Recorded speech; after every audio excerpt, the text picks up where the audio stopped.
What if your next tech job is your last? This isn't a hypothetical. It's the reality for countless professionals who found themselves sidelined in an industry that once promised endless opportunities.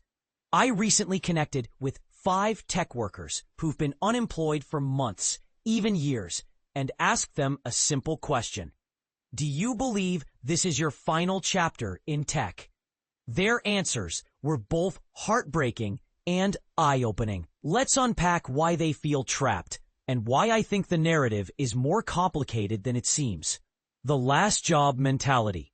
Every single person I spoke to believes they've worked their last tech role, not because they've given up, but because the longer they're on the sidelines, the more the door seems to slam shut behind them. It's a cruel paradox. The skills that once made them valuable now feel like anchors, and they're not alone.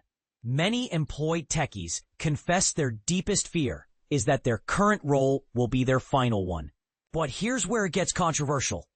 What if the real threat isn't the industry itself, but the way we're choosing to interpret it? AI, savior, your smokescreen. Orville, a 50-something veteran of corporate IT, put it bluntly. It's not AI taking our jobs. It's the belief that AI can do our jobs. He's right. The AI hype cycle has been a roller coaster, with headlines promising everything from 50% to 100% automation. But the truth? AI is often a distraction, a shiny excuse for companies to cut costs while investors demand profitability. And let's not forget the low-hanging fruit, replacing roles that were poorly designed in the first place. This isn't just about technology, it's about corporate strategy. So what's the fix? Stop fearing AI as an enemy and start treating it as a tool. But here's the twist. What if the real problem isn't AI, but our refusal to acknowledge how it's being weaponized by short-sighted leadership? The creativity crisis in tech. Rachel, a mobile developer turned team lead, misses the spark. We're just pushing releases every 2 weeks to hit quarterly numbers, she said. That's the heart of the issue. Tech has become a numbers game. Companies prioritize metrics over innovation, reducing engineers to cogs in a machine. And it's not just soul-crushing. It's unsustainable. But here's what most people miss. This cycle isn't new. It's just faster. Remember the dot-com bubble? The 2008 crash?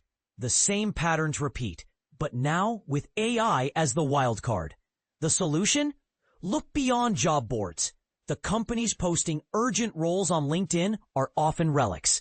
The future belongs to those who can't be measured by spreadsheets alone. Ageism, the unspoken elephant. Wilbur, a project manager in his late 50s, summed up the ageism crisis with a bitter laugh.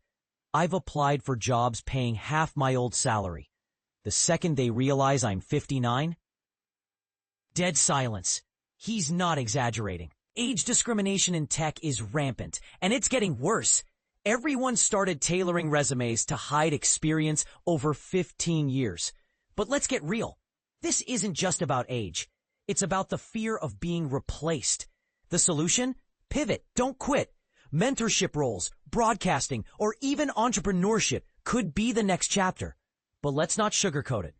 The corporate hiring machine is broken, and it's not just the older workers' fault. The broken hiring pipeline. Esther, a finance-focused tech consultant, described the job search as a hopelessness loop. Applications vanish. Networks dry up. Even when she's found connections, most are too busy or unemployed themselves. The fix? Be selective. Instead of spamming 20 job boards, spend hours crafting one compelling pitch for a role you truly want. It's harder emotionally, but it's smarter. And here's the part most people miss. Hope isn't just a feeling, it's a strategy. Keep it alive, even when the odds are stacked against you. Final thoughts. Is this the end or the beginning? The 5 tech workers I spoke with aren't outliers. They're a microcosm of a fractured industry. But I refuse to believe this is the end of tech careers. Every problem here has a solution. It just requires grit, creativity, and a willingness to challenge the status quo. So what do you think? Is AI really the enemy? Or is it a symptom of deeper issues in corporate culture? Should ageism be fought in the courtroom or the boardroom? Share your take in the comments. I'd love to hear your perspective.